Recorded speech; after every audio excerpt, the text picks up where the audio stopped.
Good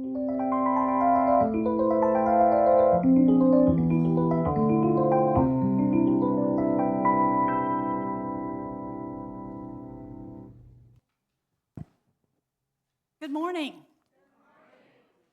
Welcome to Westside Unitarian Universalist Church, where compassion leads us to work for justice and equality.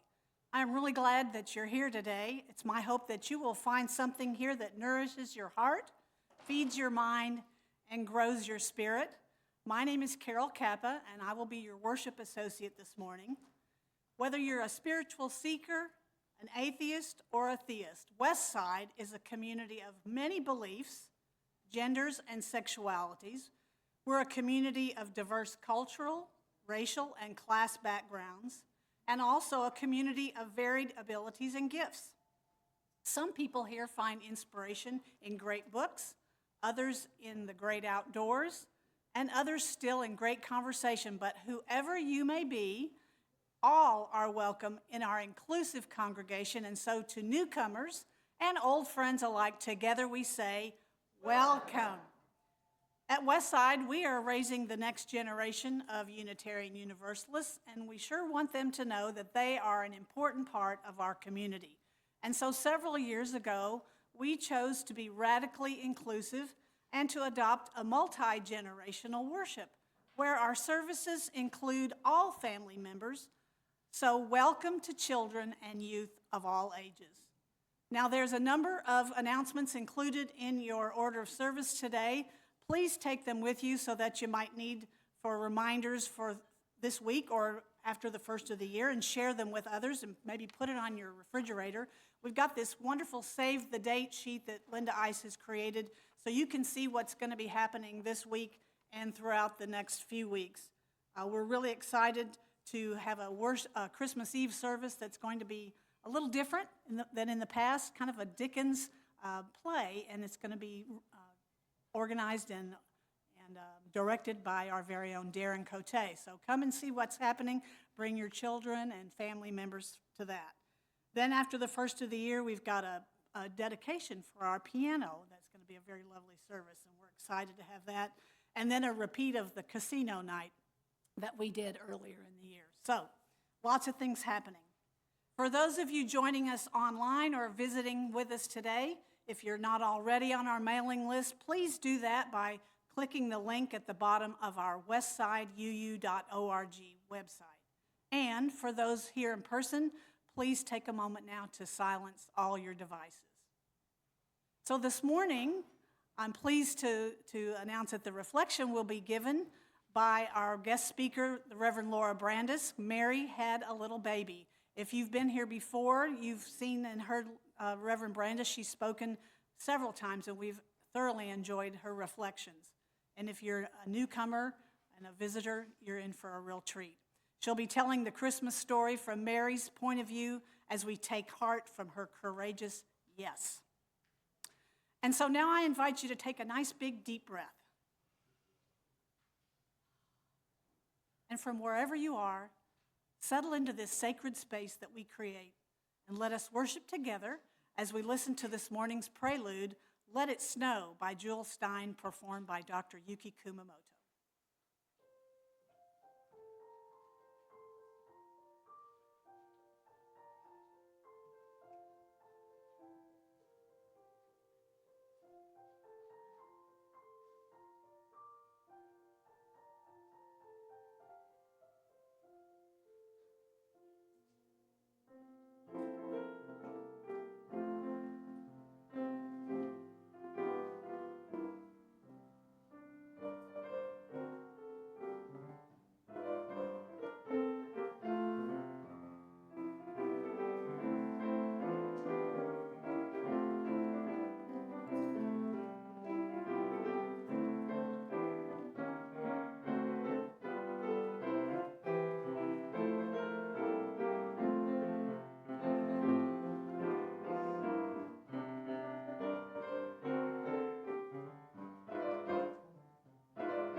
Hear these words of Unitarian Universalist minister Victoria Safford as your invitation to worship.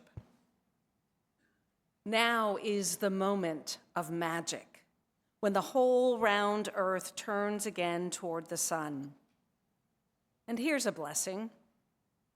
The days will be longer and brighter now, even before the winter settles in to chill us. Now is the moment of magic, when people beaten down and broken with nothing left but misery and candles and their own clear voices kindle tiny lights and whisper secret music. And here's a blessing. The dark universe is suddenly illuminated by the lights of the menorah, suddenly ablaze with the lights of the Kinara, and the whole world is glad and loud with winter singing. Now is the moment of magic, when an eastern star beckons the ignorant toward an unknown goal.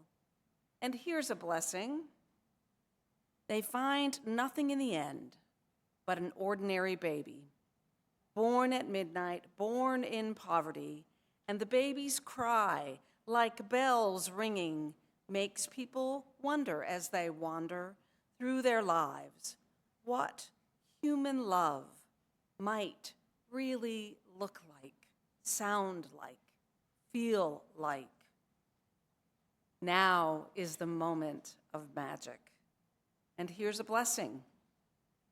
We already possess all the gifts we need. We've already received our presents: ears to hear music, eyes to behold light, hands to build true peace on earth, and to hold each other tight in love. Come, let us worship together.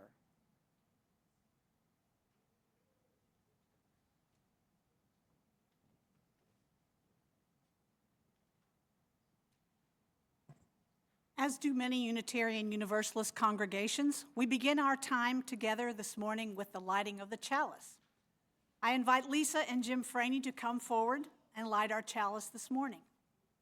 The chalice is a symbol of our Unitarian Universalist faith and represents the Unitarian Universalist Association, or the UUA. The flaming chalice symbolizes the heritage of our past, the warmth of community, and the light of hope within this church today.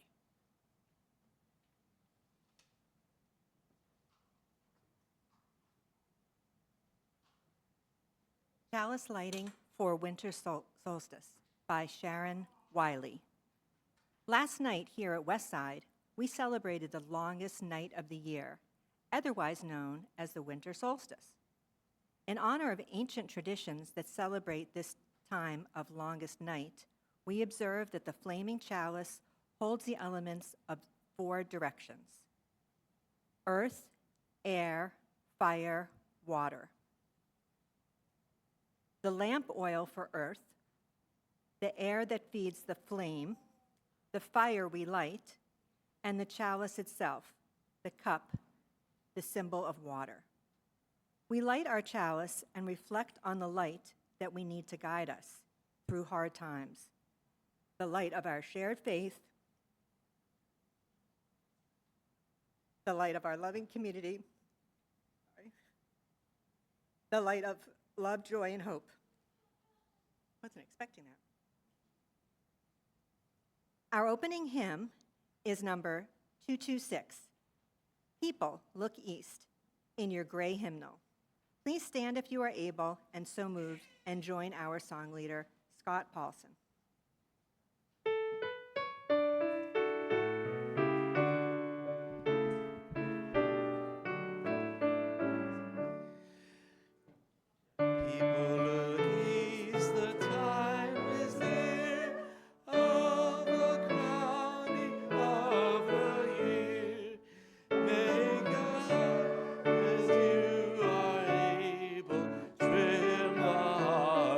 Set the table.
please remain standing and join me in our affirmation.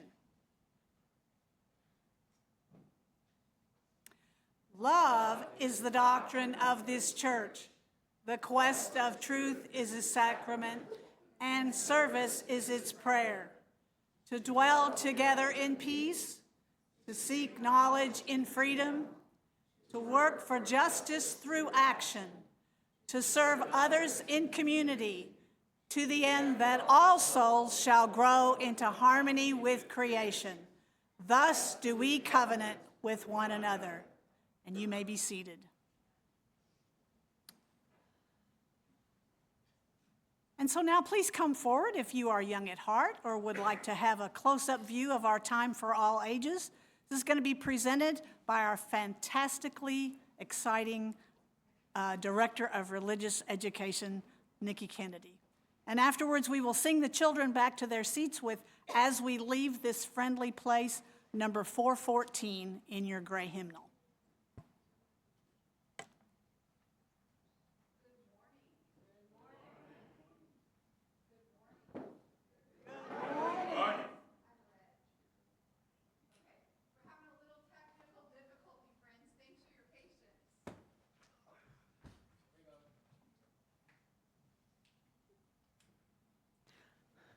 Awesome. Oh, look, I'm so much louder. Just what you all wanted. I know. I am so glad to see some awesome faces here today. Some of these same faces I saw here last night, helping us celebrate the winter solstice. For those of you who weren't here, we had telescopes, to me they were big telescopes. I know there's bigger ones. But there was big telescopes outside, and people like Charlie came and shared with us their knowledge. But you see, it wasn't just looking at the stars. Like, that's special that we get to do that. It was special that the weather was nice and that we got to gather. But the coolest thing was we see these stars, often, but we got to see them differently last night because we got to use telescopes. We got to see nebulas. Charlie, if I'm using the wrong words, I apologize. I'm still learning. But we got to see nebulas and the gases and the lights that they emit, things that look like just a dot in the sky. And I got to see the ring around Saturn with my own eyes. And I don't often get to do that. It was very exciting to me. And I loved that we got to see something with the help of others and a new view. So the winter solstice happens every year, and it happens that it's one of those celebrations that's always on December 21st. So it makes it easy to remember. And like Carol and other people have said this morning, winter solstice is the shortest day and the longest night. Exactly. People have been celebrating the winter solstice for a very, very long time. It's a time of foreboding and expectancy as the night returns. The night ends and the sun returns. So today, there'll be just a little bit longer light than there was yesterday. I don't know if you know this, but solstice in Latin means the sun is standing still. So as we celebrate the arrival of the low dark sky, communities around the world look to the miracle of light as a sign of rebirth and as a source of hope. We celebrate the promise of new life, and we recommit ourselves to the protection of everyone's right to their own radiant humanity. So today, as we celebrate the day being just a little bit longer than it was yesterday, may you guys find joy in celebrating the sun and the light. May you remember the amazing opportunities that the dark offers, the magic, the moments that it also offers, as we celebrate a little bit more light today.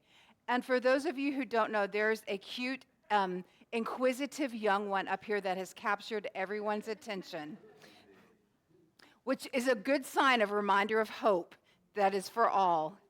Thank you guys for being here today, and I hope you guys have a great week.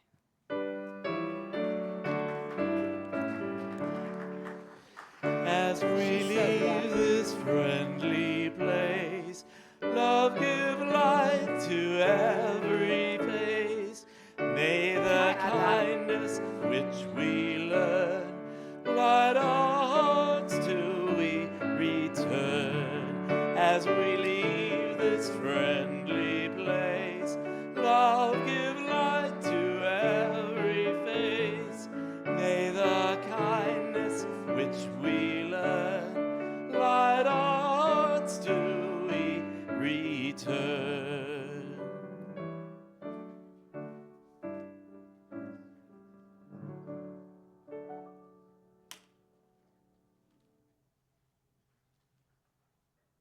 Good morning. I'm also one of the members of the pastoral care team here at Westside. And in our community at Westside, we make time each week to share pieces of our lives with one another. And we do this and take this time because each person in our community has value. Members of our team can be identified wearing a pastoral care team badge.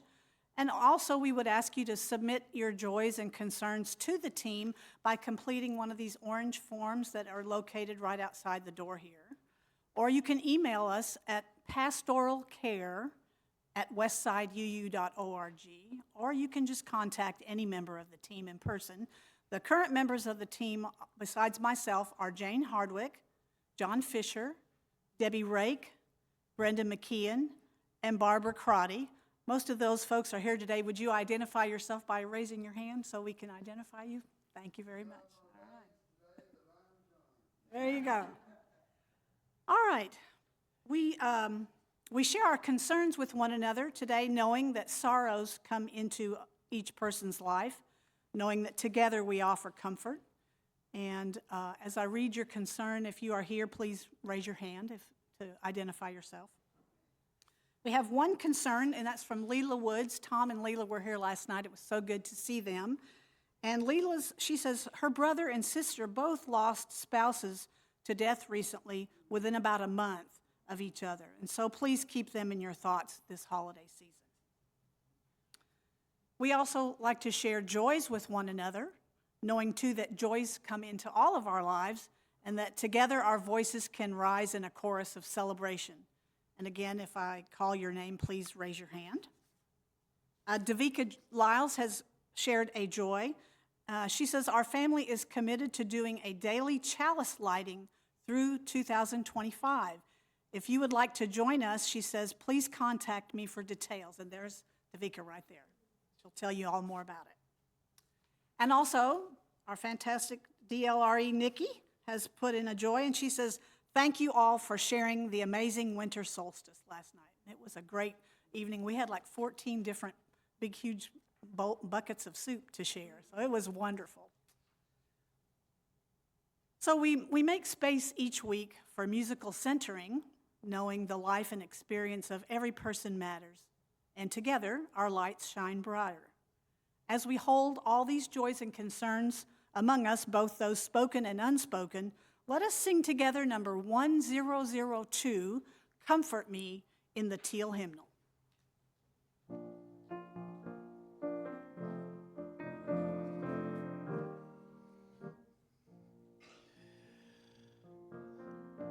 Comfort me, comfort me, comfort me, oh my soul. Comfort me, comfort me, comfort me, oh my soul. Sing with me, sing with me, sing with me, oh my soul. Sing with me,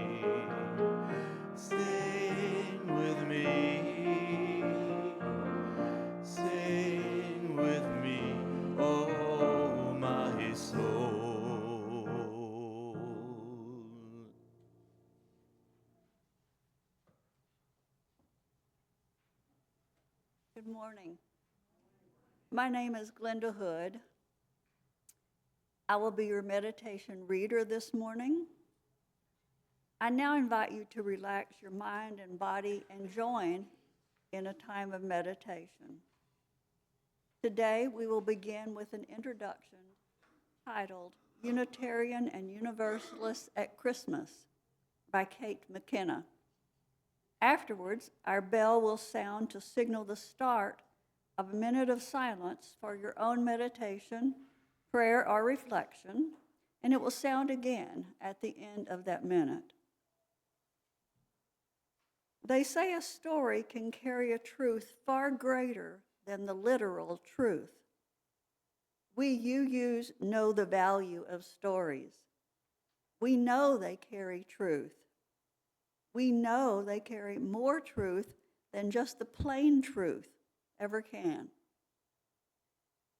Maybe we can't believe a virgin gave birth to the Son of God, but we can believe that all births are miracles worthy of celebration and wonder.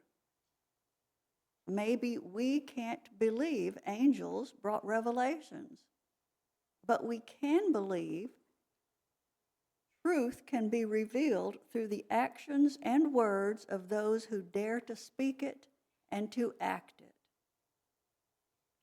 Maybe we can't believe the angels sang to shepherds, but we can believe that those revelations about life can come to and through even those we think are the most humble. Maybe we can't believe the wise men traveled to see the newborn baby king, but we can believe that we should never be too lofty or think ourselves too clever or too rich to see the wonder and majesty in tiny things. Maybe we can't believe that Jesus brought back the light by redeeming our sins, but we can believe in a leader and teacher and prophet who brought and brings illumination to the lives of those who wish to listen. We can believe in the light. Always, we can believe in the light. Maybe we can't believe the Christmas story, but we can believe in it as a story which points to a truth greater than we can possibly imagine. And so we are here, Unitarian Universalists at Christmas, celebrating, and long may we do so.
May we be good company to one another in our questions and our journey.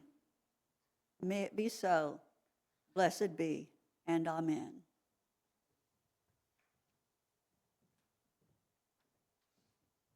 Thank you, Glenda.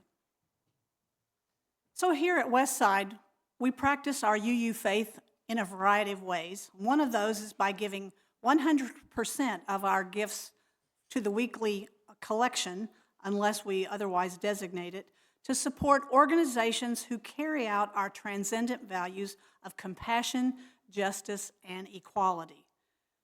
Westside's plate offering for December is Equality Texas. This organization was formed in 2006, evolving from the 1986 Lesbian Gay Rights Lobby of Texas, and it is now the state's leading advocacy organization defending the rights of LGBTQ Texans against attacks. Equality Texas works to secure full equality for lesbian, gay, bisexual, transgender, and queer Texans through political action, education, community organizing, and collaboration. It envisions a Texas where LGBTQ Texans and their families have full equality in the hearts and minds of our fellow Texans and in all areas of the law. Stay tuned for actions to take place during our Texas legislative session as Equality Texas meets directly with the lawmakers on bills that affects those folks in that community to make Texas a safer, more welcoming state for everyone. And as we all know, the legislature begins to meet in January. Knowing that our current Texas government has few boundaries when it comes to harm and hate, Equality Texas has been preparing since October for the 2025 legislative session. Equality Texas and Texans, including Westsiders, fought off a bathroom bill in 2017, and believe it or not, caring Texans have managed to keep access to bathrooms for trans folk along with 36 other states. Get ready to join Equality Texas in the fight against bathroom equity, among other harmful bills. Equality Texas will also advocate for good bills that protect the LGBTQ community. Though federal law prohibits employer discrimination based on sexual orientation or gender, Texas is one of 26 states that doesn't explicitly prohibit such employment discrimination. A Texas bill would enshrine those protections. Please support Equality Texas as you are able. If you are giving toward your stewardship pledge, please use the envelopes at the bottom of the bowl as it is passed. And now, please enjoy this musical offering, Christmas Time is Here, by Vince Guaraldi, performed by Yuki.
Thank you very much. That's one of my favorites. We thank you all so much for putting into practice the spiritual value of generosity. Our giving connects us to the wider web of our community. And thank you also for keeping your stewardship commitment current to keep our congregation's important work going. And now let's welcome Reverend Lora Brandis.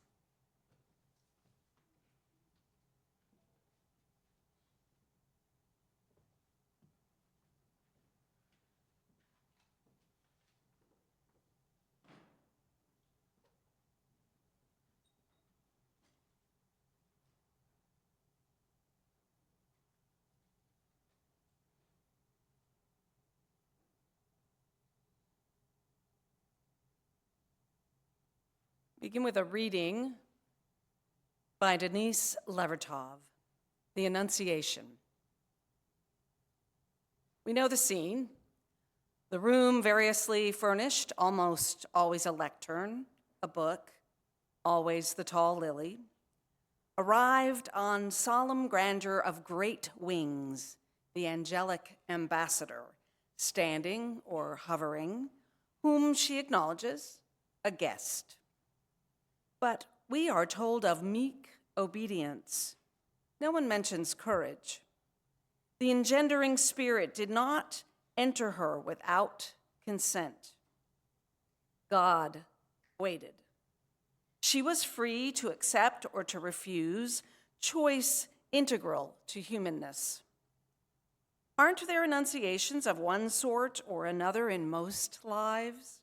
Some unwillingly undertake great destinies, enact them in sullen pride, uncomprehending more often those moments when roads of light and storm open from darkness and a man or woman are turned away from in dread, in a wave of weakness, in despair, and with relief.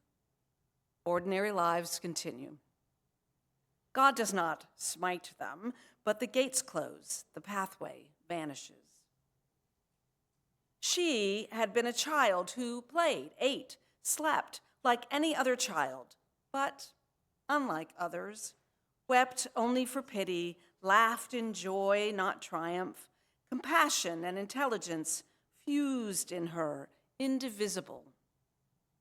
Called to a destiny more momentous than any in all of time, she did not quail, only asked a simple, "How can this be?" And gravely, courteously, took to heart the angel's reply, the astounding ministry she was offered, to bear in her womb infinite weight and lightness, to carry in hidden, finite inwardness 9 months of eternity, to contain in slender vase of being the sum of power in narrow flesh, the sum of light. Then bring to birth, push out into air, a man-child needing, like any other, milk and love. But who was God? This was the moment no one speaks of, when she could still refuse. A breath, unbreathed, spirit, suspended, waiting. She did not cry, "I cannot, I am not worthy, nor I have not the strength." She did not submit with gritted teeth, raging, coerced. Bravest of all humans, consent illumined her.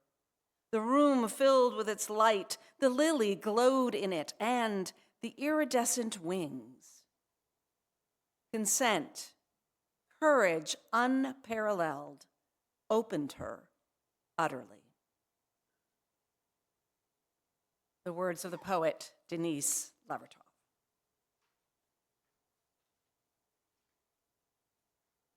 When my kids were growing up, I shared the Christmas story with them every year from a book written by Madeleine L'Engle.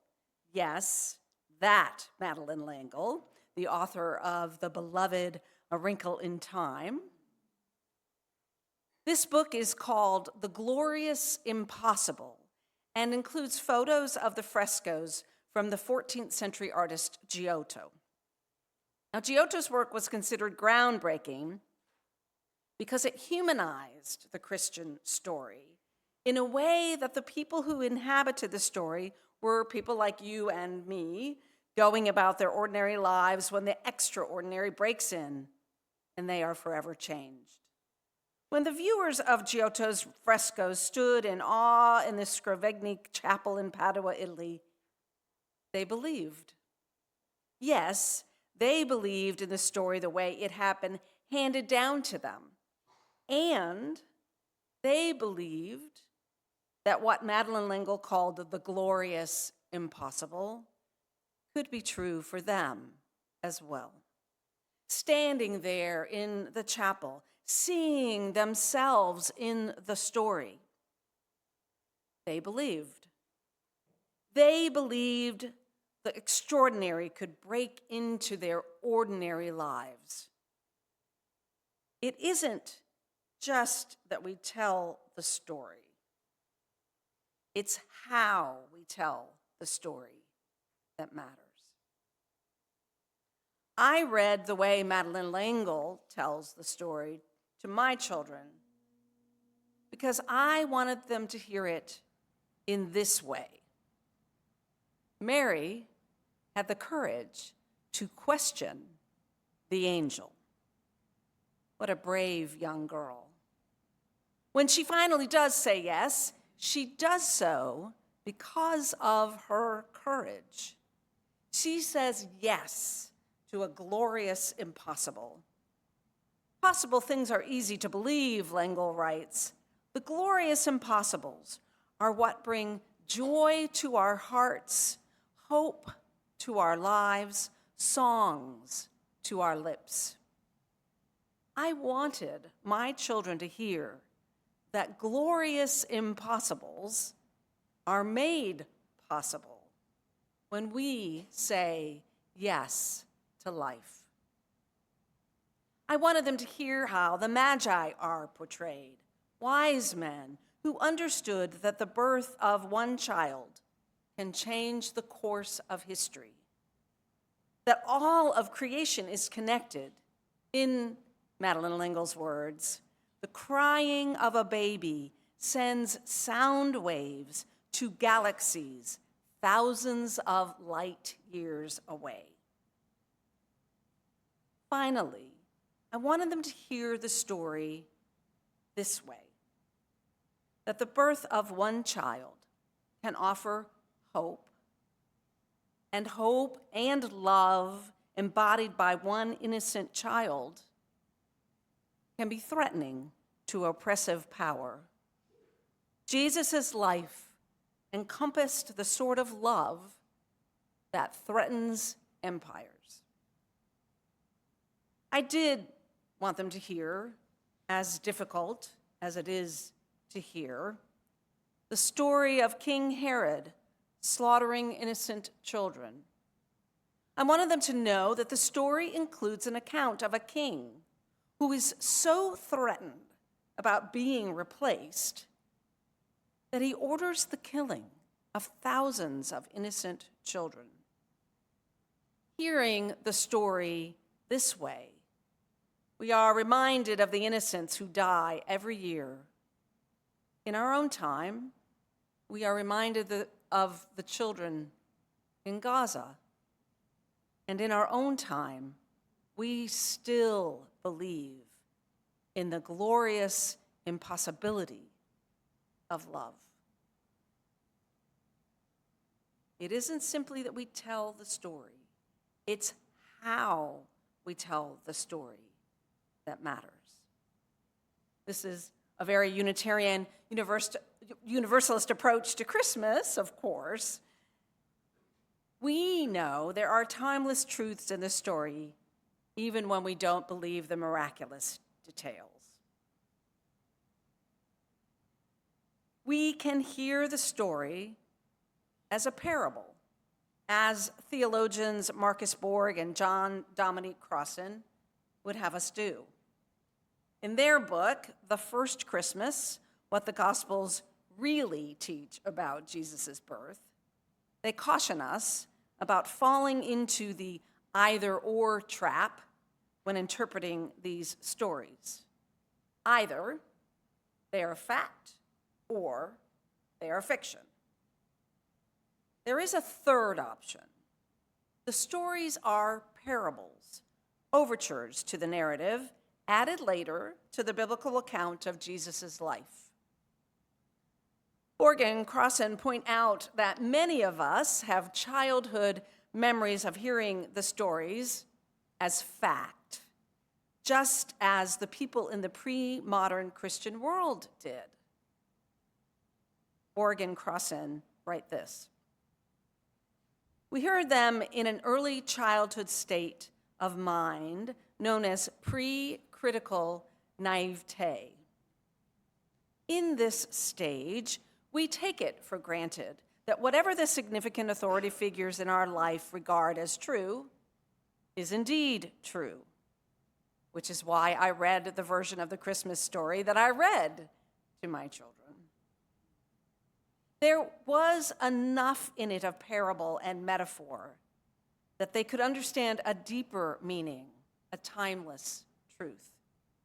Yes, the way Madeline L'Engle tells the story includes a virgin birth. We'll get to that in a minute. First, we have to understand that the pre-critical way of hearing the birth stories is no longer possible in the modern world. The impact of the Enlightenment on how truth and reality are experienced has led us to an understanding that if something isn't factual, it isn't true. Biblical literalism works both ways. When fundamentalists declare the Bible to be literally true, they are practicing what scholar Houston Smith called fact fundamentalism. When we, and I'm including myself in this we, practice biblical literalism and reject the Bible completely as devoid of facts, we lose the timeless truths in stories told as parables. We, with our modern worldview, think we have one choice: either accept the birth stories as a fact or reject them as fiction. Borg and Crossan offer a third way. This is what they write. Many find their factuality difficult and even impossible to believe. Things like those reported in the stories don't happen. Some may also be aware that stories of divine conceptions are, if not a dime a dozen, relatively common in the ancient world. This is the way ancient people spoke about figures of great importance. When we see the birth stories, or any other biblical story for that matter, as parabolic or metaphorical, it really doesn't matter if they are fact or fiction. It matters what they mean. It isn't just that we tell the story, it's how we tell the story that matters. I read my girls the Christmas story as written by Madeline L'Engle because of how she centers Mary in the story. And this is directly taken from Luke's gospel, and it's the story we usually do when we do pageants or tell the story maybe Christmas Eve. Matthew tells the story from Joseph's point of view. In Matthew's version, the angel visits Joseph, not Mary. I wanted my girls to hear a version about a young girl's courageous yes. Sometimes the story is told about Mother Mary, meek and mild, as in a 15th century Christmas carol. I wanted my girls to consider the truth as in this metaphor by the poet Denise Levertov. But we are told of meek obedience. No one mentions courage, she writes. The engendering spirit did not enter her without consent. God waited. She was free to accept or to refuse, choice integral to humanness. And then the poet asks this question: aren't there enunciations of one sort or another in most lives? Yes, there are. Yes, this is the Christmas story as parable and metaphor. We don't need acceptance of fact or fiction to make it true for the way we live now. We don't all live the same way, however. No one comes to the Christian story without bias. When I watched the new Mary film on Netflix this week. I didn't know much about it. I could tell right away that it was using material from the Proto-Gospel of James, a text that didn't make it into the Bible, a text that one Eastern Orthodox scholar calls the Gospel of Mary, because it is the story of Mary's life from her own miraculous conception to the flight into Egypt, as supposedly told by James.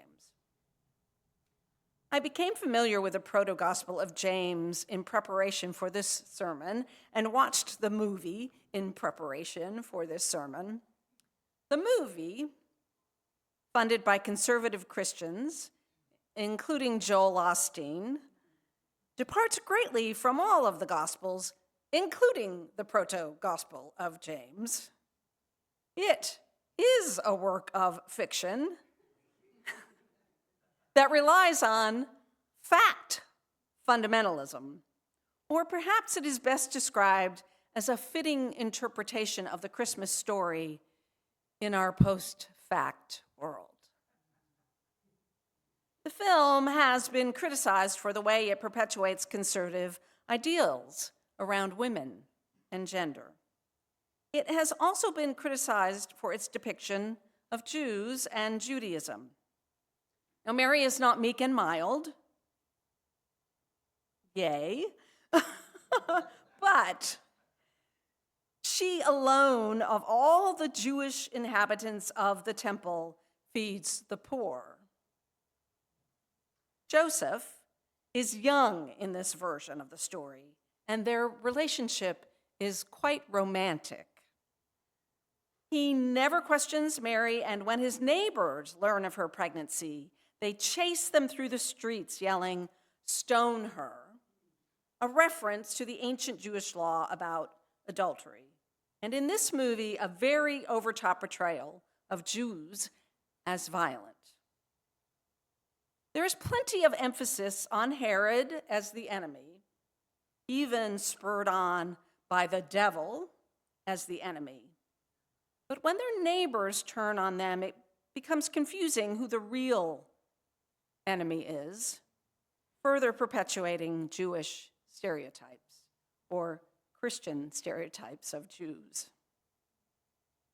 Other criticism includes the film's ties to the conservative nonprofit think tank America First Policy Institute, founded by two former advisors to President incoming.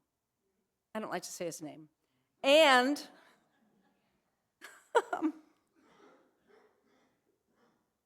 really, if you look at my sermons from 8 years ago, rarely do I mention the name. And some Catholics have objected to the scene where Mary suffers during childbirth. Catholic teaching describes Mary as without original sin, so she would be exempt from the pains of childbirth. In the first Christmas, in their book, Borg and Crossan point out that the Roman Catholic doctrine of Mary's Immaculate Conception is not found in the Christmas story. Jesus' divine conception is, of course. Divine conceptions are, again, relatively common in the ancient world. Jesus' divine conception, though, is important to the story because his must be more important than all others, especially more important than the emperor's divine conception, divine birth. But again, we are in the territory of parable, not fact. Borg and Crossan write, "It is wiser to realize that they used powerful metaphors and told profound parables, which we have taken literally and misunderstood badly. It isn't simply that we tell the story. It's how we tell the story that matters. Because the story itself is a parable and a metaphor, it is best told not as fact or fiction, but by poets who understand that it is not enough just to tell the story. It's how you tell the story that matters. The poet Denise Levertov writes, "This was the moment no one speaks of, when she could still refuse, a breath unbreathed, spirit suspended, waiting. She did not cry, 'I cannot, I am not worthy,' nor 'I have not the strength.' She did not submit with gritted teeth, raging, coerced. Bravest of all humans, consent illumined her." Poet, minister, and Unitarian Universalist theologian Rebecca Parker writes, "You have to know your body as the home of God, and this is the purpose of Christmas." You have to know your body as the home of God, and this is the purpose of Christmas. The rose blossoming in the wilderness is the unfolding of your pleasure as the fingers peel an orange and sweetness buds in the mouth. The bright star in the night sky is the sudden clarity of your instinct for joy. The birth cry in the night is your child falling into the dark and your arms holding her. The terror of Herod's murderous intent is your rage that would prefer death to change. The singing angel is your voice at church, not sure of the tune, but certain for a moment that there is glory. The animals breathing their warm breath in the fragile stable are your emotions, kneeling into the body of earth at ease in the presence of God. Mary is you, God in your body. Joseph is you, sheltering God in the world. This is the key to the mystery. The Word became flesh. We are the dwelling place. You have to know your body as the home of God, by Rebecca. May it be so, and amen. Please rise as you are able and join together in singing our closing hymn today, number 224, "Let Christmas Come," in your gray hymn.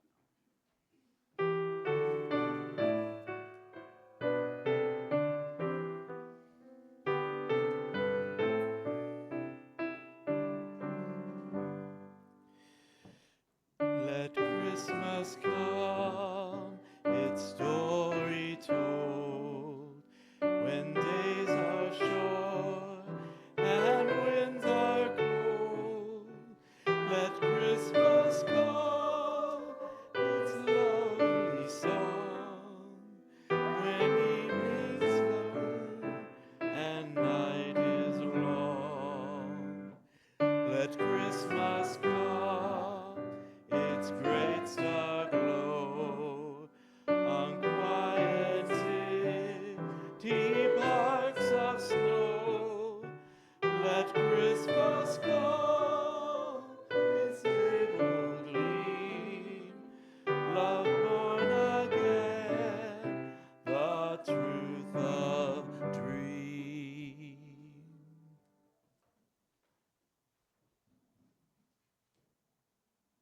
Mary is you, love in your body. Joseph is you, sheltering love in the world. This is the key to the mystery. Love became flesh. We are the dwelling place of love. May it be so, and amen.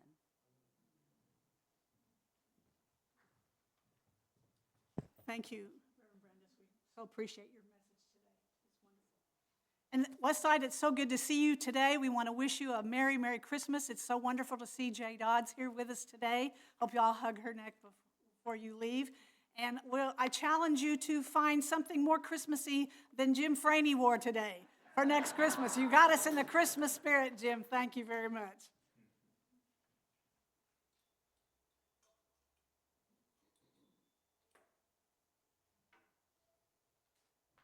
The chalice is now extinguished, but its light lives on in the minds and hearts and souls of each one of you. Carry that flame with you as you leave this place and share it with those you know, with those you love, and most especially with those you have yet to meet. And now please join me in the congregational closing. Go in peace, seeking justice. Go in peace, committed to equal rights and opportunities for all. Go in the peace that is created when together we build communities of true solidarity, deep compassion, and fierce, unrelenting love. Go in peace. May it be so. Blessed be, and Merry Christmas.